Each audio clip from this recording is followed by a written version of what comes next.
my God. Okay. Anyway. Bierhal Poocht. So again, despite Mussolini often being the one that we kind of laugh at, he was the start of fascism, and he was the reason that Hitler did a lot of what he did. He wanted to emulate Mussolini's march on Rome. He and 600 SA men surrounded the beer hall in Munich to try to kidnap the governor of Bavaria, to get him to join with them. And the Bavarian army was like, hey, this is dumb, stop. And he was thrown in prison for 8 months for being a dummy. He wrote his semi-autobiography, Mein Kampf, which basically was just, hey, this is what I'm going to do. And for some reason, a lot of people really like it. The Weimar Republic was stabilizing. The American made Dawes Plan, which had the French out of the Ruhr territory. The Germans were given loans to repay the French and British. And then you could use that to pay back the Americans. So things were going a little bit better for the Weimar Republic. So we have Hitler and the boys. Rom, Wagner, Kriebel, Frick, Weber.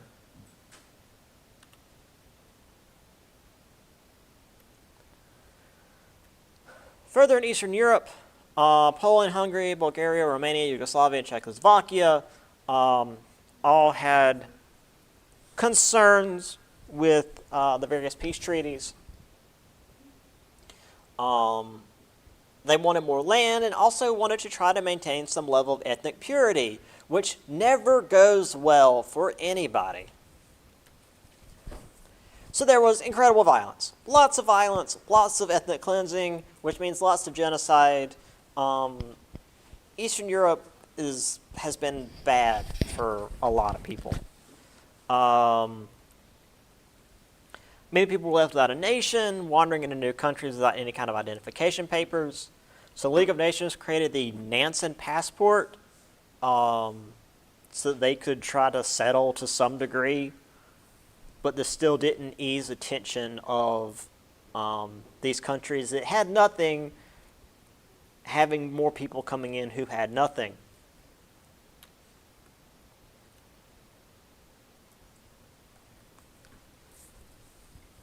So this idea of nationalism, which again, this newer idea of nationalism, ethnic determination, interwar era saw an interest in health, which is to say, like spiritual and physical.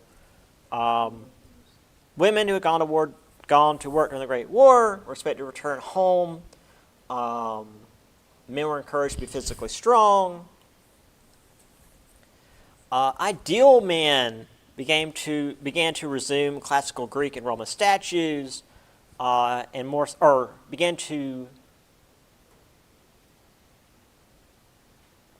resemble Greek and Roman statues, and more so the working class. Yeah, because the working class were more physically fit because they were out there doing the work, and less so the politicians, the rather plain-looking, short, rotund people who were actually like running the country. You know, this was your ideal person, which, you know, obviously being 1942 Germany raises questions.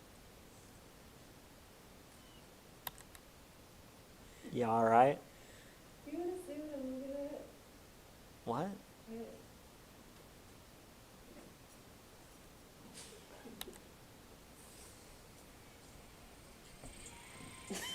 It's a fish duct tape to a TV. Why though? Yeah, all right.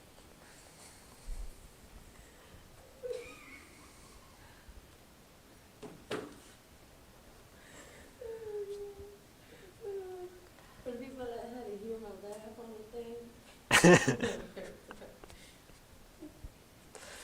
It's a shame Nia's not here.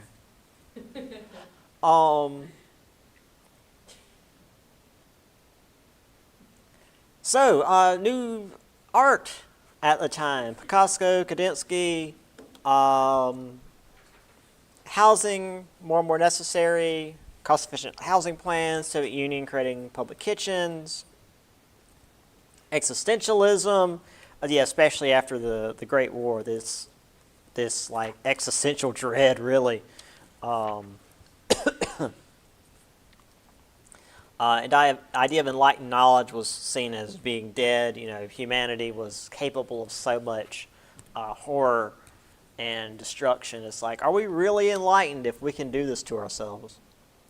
New forms of music, jazz, entertainment, film and radio, and reading, magazines, comic books, also changed society in a big way. So I've got some art here. I don't actually remember what this piece is. I should have, oh, here's the blockhouses in Soviet Union. All right, and then everything craps itself.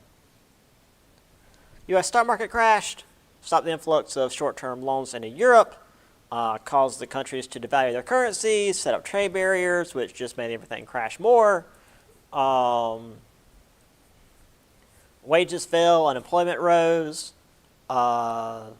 People that had their jobs began buying less because they were trying to hold on to what money they had, so the economy began weakening. The Kreditstaat, which is Austria's biggest bank, failed in May of 1931. That caused everything to collapse because all the banks were tied together.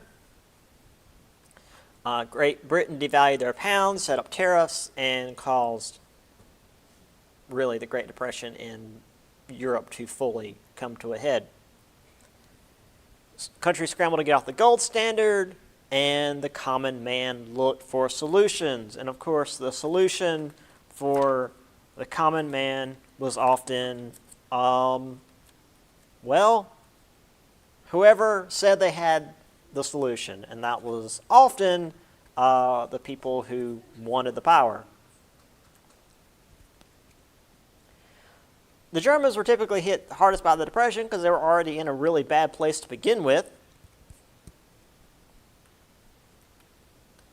Look to Paul von Hindenburg, who was elected president in 1925 because he was a war hero. And as we all know, people who are good at doing war are really good at being politicians. Oh, wait, no, not that.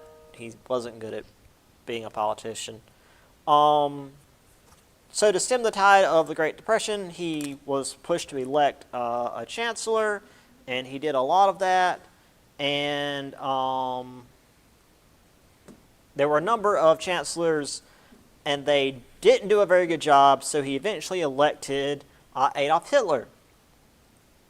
So he saw in Hitler someone who could get things done, and then he could kick him out once they were finished.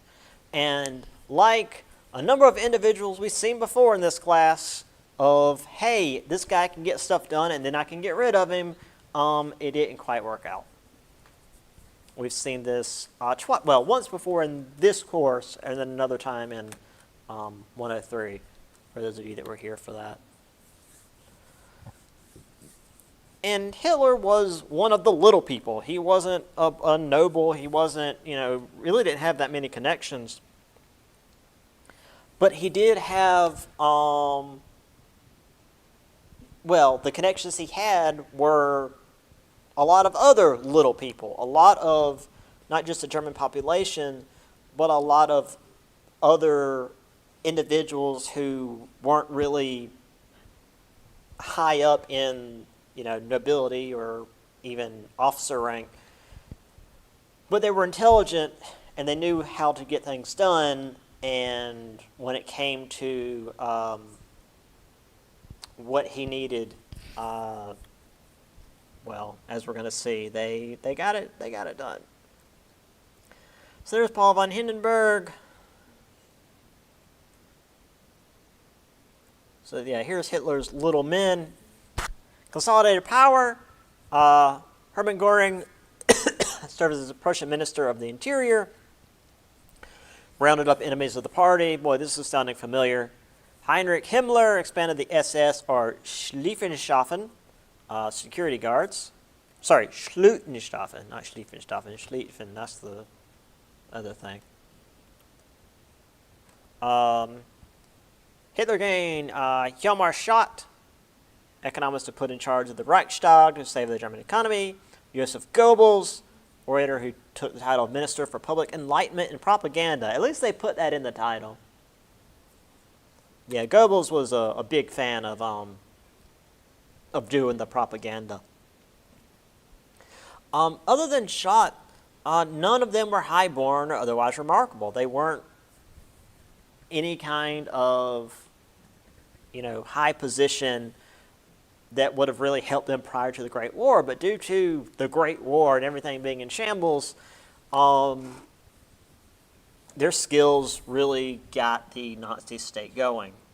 Now, it's not to say that that's a good thing, obviously, but they were intelligent and they were ruthless enough to get things going. Obviously, SA members began harassing Jews, trade union bosses, communists to secure Nazi power. But it was a Dutch communist trying to set fire to the Reichstag that allowed Hitler to seize power. He seized emergency power because, oh no, we've got an emergency. This one dude tried to set stuff on fire. Passed the Enabling Act, which gave all power to the executive branch, which is to say him. So emergency power, things are bad. While emergency power is happening, give me all the power because I can do that. They then arrested enemies of the state, sent them to detention camps. Leftist books and other material were burned in huge bonfires. This has been shown a lot recently, considering there's a number of groups here in America that have been burning books that are seen as, un-American or whatever. Put Germans to work on projects like the Autobahns, housing developments. They were guaranteed a wage, while low. Any wage is better than nothing. This is essentially what FDR was doing here in America. The main focus of recovering the economy was rearmament. Let's put the military back together so we can do us a war.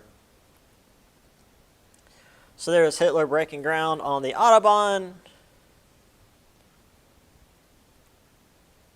And there's... so here's the thing. So here's the actual image. Here's the picture. And then here is that, it wasn't Photoshop. It's, I guess a collage image of that again. And, with the guys going to work. And, yeah, it's the whole thing. There's the Autobahn being finished.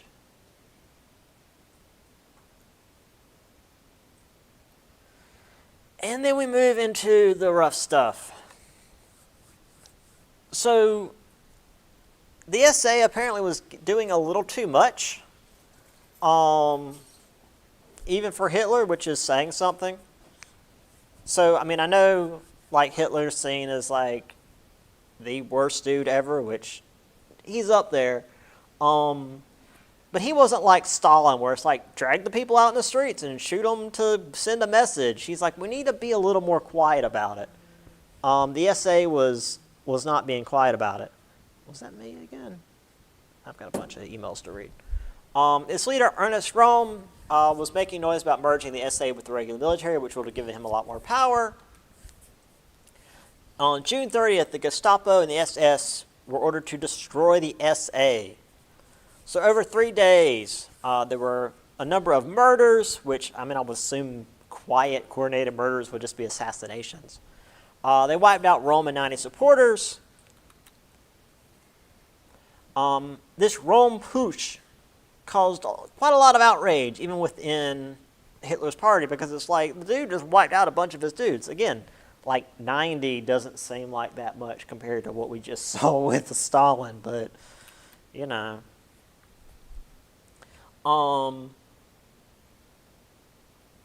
Hitler's hey, Goebbels, make the people think about something else. And he's like, cool, we're going to have a big parade. And so they did. And they had a Nuremberg rally. And it was filmed by Leni Riefenstahl to emphasize the unity of the Nazi Party. They actually used like entirely new filming techniques that had never been done before. The Nuremberg rally, like again, that film is actually still exists today. You can find it on the internet. They use like cranes and dollies and all sorts of stuff that had never been used for filming up to that point. At the rally, there were a set of laws that were put together for the, quote, protection of German blood and German honor. These are basically anti-Semitic laws, argued for the biological ancestry of Jewish man or woman, and setting aside the pure Aryan race. Boy, that's concerning.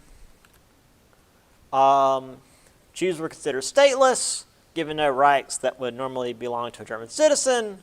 If you had more than 2 Jewish grandparents and couldn't prove Aryan heritage, you were labeled a Jew, regardless of whether or not you were religiously Jewish, because again, it was seen as like an ethnic thing at this point. Oops. Yeah.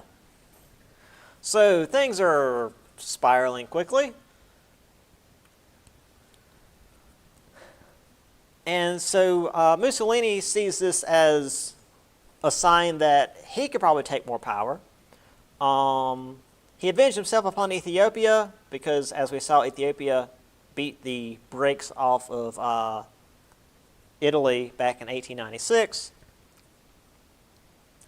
They used saturation bombing and chemical weapons, killed tens of thousands of Ethiopians while 3,000 Italian soldiers were killed. Again, like, if you're using basically carpet bombs and chemical weapons, how do your own dudes get killed at all? But yeah, the Italian soldiers still got killed in the fights.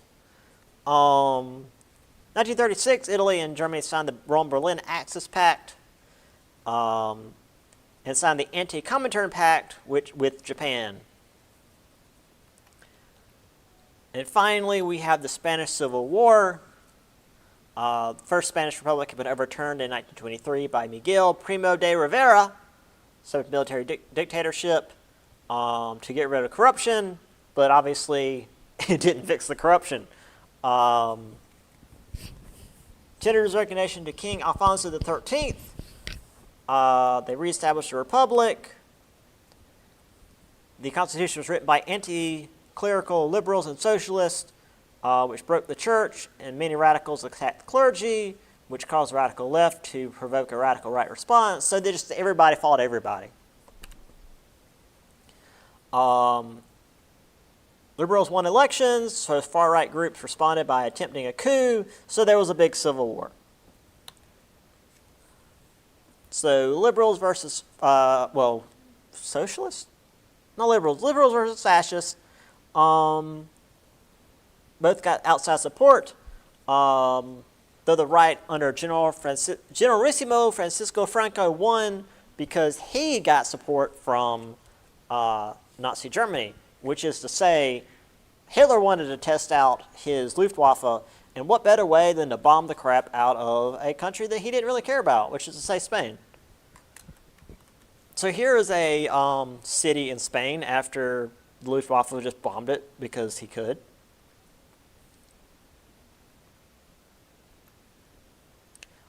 This is an image that I was going to bring up before. This is Picasso's Guernica. This is seen at, this is just like a city during a night raid. It's middle of the night and suddenly bombs start exploding.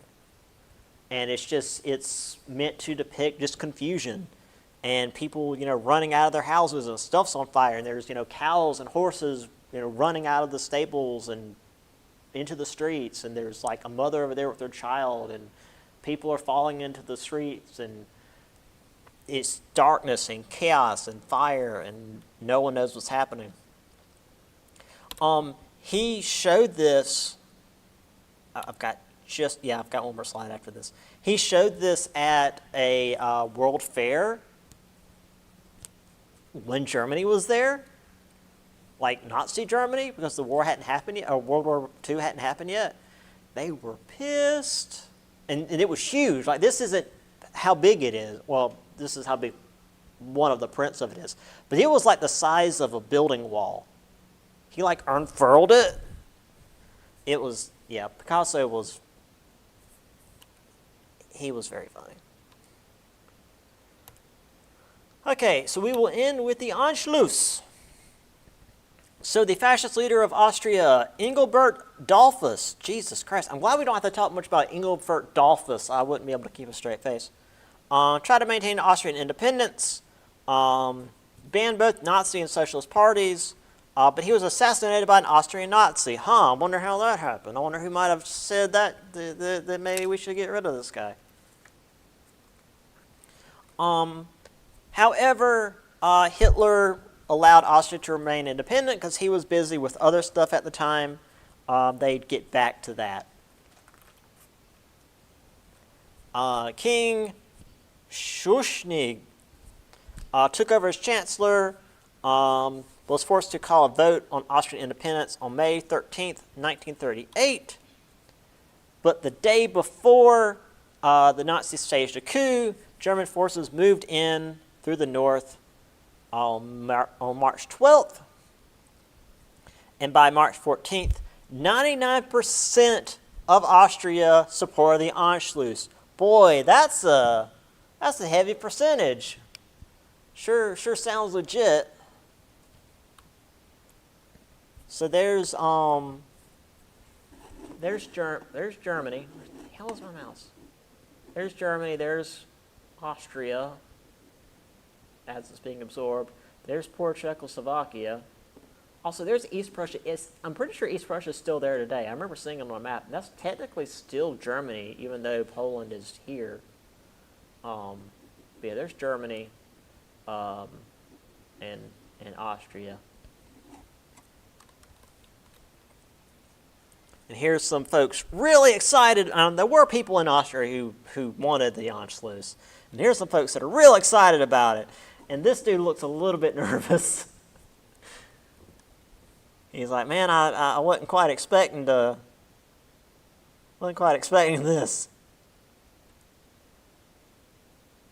Again, lots of folks were excited about it. But I don't know about 99% of the population. But yeah, that's it. That's the interwar era. I got done with like 3 minutes to spare somehow. So that was 34 slides and less than an hour and a half. So if you want to do World War II, I'll be here Monday. Yeah. So, sorry for the people that are going to watch this online and the first half being silent, but it's all on there.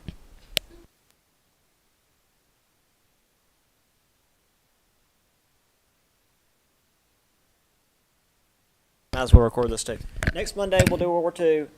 Next Friday would be the extra credit thing, if you want to do that. And next Friday will also be when the second paper is due, if you need to do the second paper. You can email that to me if you're... Oh, I'll also be here Wednesday. If you're going to be here Wednesday for a test and you just want to, like, drop the paper off physically, you can do that as well. If you need to email it to me, that's fine too. But, yeah. So... that's that. And also, since this is the final paper, please try to get it to me like by the due date, because I really can't take the second one late. And that's all I've got.